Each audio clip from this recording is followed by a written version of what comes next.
The National Weather Service in Nashville has issued a severe thunderstorm warning for southeastern Davidson County in Middle Tennessee, northwestern Rutherford County in Middle Tennessee, northeastern Williamson County in Middle Tennessee, western Wilson County in Middle Tennessee, until 5:30 p.m. Central Daylight Time. At 4:52 p.m. Central Daylight Time, severe thunderstorms were located along a line extending from Bellevue to near Spring Hill, moving northeast at 65 miles per hour. Hazard, 60 miles per hour wind gusts. Source, radar indicated. Impact, expects damage to roofs, siding, and trees. Locations impacted include Murfreesboro, Franklin, Lebanon, Nashville, Hendersonville, Smyrna, Brentwood, La Vernie, Mount Juliet, Nolensville, Forest Hills, Oak Hill, Belle Meade, Lakewood, Hermitage, Walter Hill, Rural Hill, Antioch, Melinda City, and Berry Hill.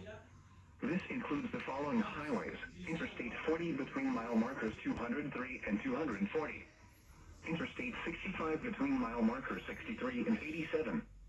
Interstate 24 between mile markers 47 and 73.